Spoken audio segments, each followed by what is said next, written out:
আমরা যখন উপোস করি তখন কিন্তু আমরা সাবু মাখা বা সাবুর খিচুড়ি, সাবুর পায়েস খেয়ে থাকি।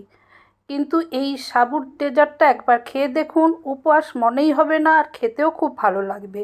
আর এখন তো খুব গরম পড়েছে, একটু শরীরের জন্য হেলদি বা ভালো রাখে সেই খাবার আমাদের উচিত, আর সেরকমই বানানো উচিত। এরকমই সাবুর একটা ডেজার্ট আপনারা বানিয়ে খান, বাড়ির সবাই সকলে খুব ভালো মতো খাবে আর আপনারও খুব ভালো লাগবে খেতে। পুরো ভিডিওটি স্কিপ ছাড়া দেখুন, আপনারা বাড়িতে বানিয়ে একবার খেয়ে দেখুন এর স্বাদ কতখানি ভালো লাগে। এই সাবুদানার ডেজার্ট আপনারা একবার বানিয়ে রাখলে ফ্রিজে রেখে অনেক দিন খেতে পারবেন। আর ডেজার্ট তো সবসময় ঠান্ডা খেতে বেশি ভালো লাগে, আর এখন তো গরমের সময় ঠান্ডা জাতীয় খাবার খেতেও ইচ্ছা করে আর ভালো লাগে মুখে। সাবুদানা কিন্তু অনেকেই আবার খেতে পছন্দ করে না, এরকমভাবে বানিয়ে খাওয়াবেন, খুব ভালো মতন কিন্তু চেয়ে খেয়ে নেবে। নমস্কার বন্ধুরা, আজকে আমার সাবুদানার ডেজার্ট ভিডিওতে সকল বন্ধুদের জানাই স্বাগতম। আপনারা দেখুন ভিডিওটি, আর লাইক যদি না দিয়ে থাকেন এক্ষুনি কিন্তু লাইকটা দিয়ে নিন। আপনাদের একটা লাইক এবং কমেন্টের জন্য কিন্তু ভিডিও ভালো হয়, আর আমার কাছে তো লাইক কমেন্ট করলে পরে ভিডিও খুব ভালো মনে হয় দেখেছেন।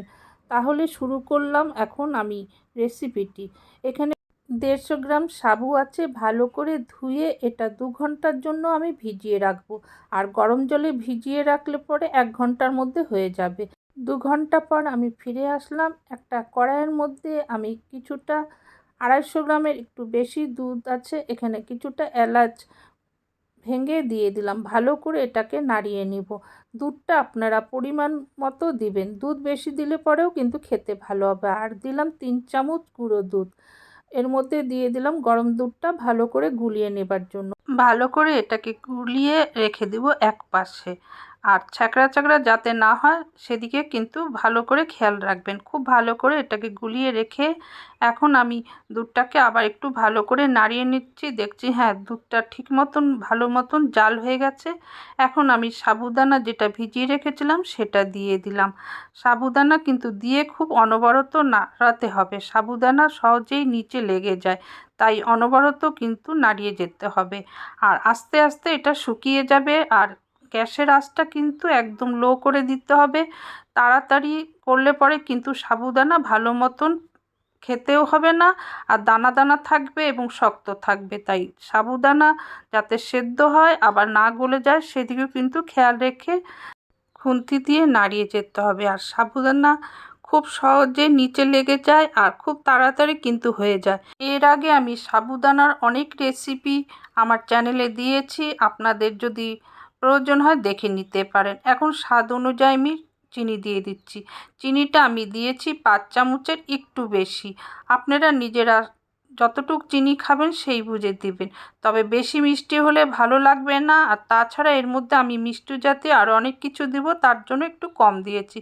এখন এই দুধের মধ্যে আমি দিয়ে দিলাম কিছুটা খেজুর গুড়। খেজুর গুড়টা আমি একটু দেখে চেক করে নিচ্ছি যাতে দুধটা না ফাটে, এর জন্য এর মধ্যে দিয়ে খুব ভালো করে আবার এটাকে নাড়িয়ে আমি এই মধ্যে দিয়ে দিচ্ছি। এটা দিয়ে আবার খুব ভালো করে নাড়িয়ে যাব। আর খেজুরা গুড় যদি না থাকে আপনারা চিনিটা একটু বেশি করে দিতে পারেন, আর নর্মাল যে গুড় থাকে সেটাও কিন্তু দিতে পারেন, এতেও কিন্তু খেতে ভালো হবে। খেজুরা গুড় দেওয়ার ফলে কিন্তু রঙটা কিন্তু খুব সুন্দর চলে আসে। আর খেজুরা গুড়ের বদলে আপনারা চিনিটা যদি বেশি দেন তাহলে কিন্তু আপনারা নিজেরা বুঝে দিবেন, বেশি মিষ্টি হয়ে গেলে কিন্তু খেতে ভালো লাগে না। আর চিনিটা যদি না দিতে চান তাহলে গুঁড়ো দিতে পারেন।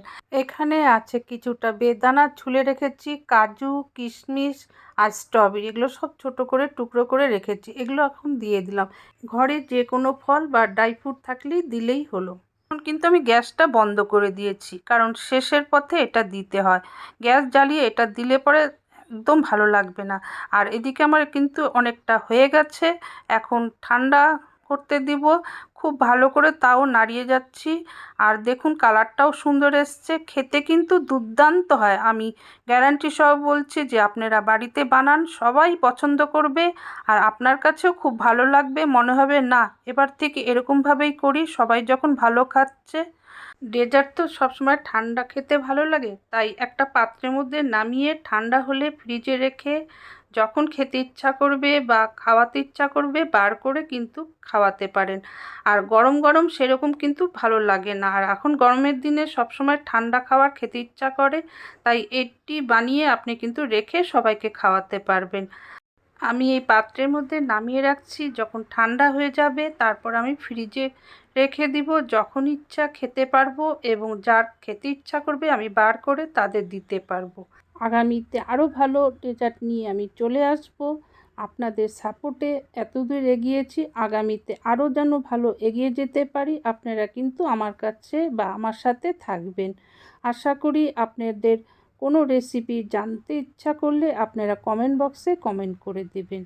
ইউটিউব চ্যানেল থেকে যদি আজকে এই সাবুদানার ডেজার্টটা দেখে থাকেন তাহলে আপনারা ভিডিওটি দেখে ভালো লাগলে সাবস্ক্রাইব করে দিবেন, তার সাথে বেল বাটন অন করে দিবেন, নোটিফিকেশন যাবে, এর ফলে আপনারা এসে দেখে শিখে বাড়িতে বানাতে পারবেন। আর শেয়ার করে দিবেন সবার মাঝে, তারাও দেখে শিখতে পারে। আর কমেন্ট তো নিশ্চয়ই করবেন। এর উপরে আমি আরও কিছুটা ড্রাই ফ্রুট দিয়ে দিলাম, খেজুর, শুকনা খেজুর, ভেজা খেজুর, বেদানা ঘরের যেগুলো ছিল আমি সেগুলো আবার টুকরো করে উপরে দিয়ে দিলাম। তারপর ঢাকনা লাগিয়ে আমি ফ্রিজে কিছুক্ষণ রেখে দিলাম। ফ্রিজ থেকে বার করে তারপর আমি খাচ্ছি এবং বাড়ির সবাইকে খাওয়াচ্ছি। ফেসবুক পেজ থেকে যদি ভিডিওটি দেখে থাকেন, ভালো লাগলে বা আরও ভালো কিছু রান্না শিখতে হলে পেজটিকে ফলো করে রাখবেন, সবার মাঝে শেয়ার করে দেবেন, তারাও দেখে শিখতে পারে। নতুন রেসিপি নিয়ে আবার ঠিক সময় আমি চলে আসব, ততদিনে আপনারা অপেক্ষা করুন। আপনারা ভালো থাকুন, সুস্থ থাকুন এবং বাড়ির সবাইকে ভালো রাখুন। এতক্ষণ যারা আমার ভিডিওটি ধৈর্য ধরে দেখলো, শিখলো, তাদের জানাই ধন্যবাদ।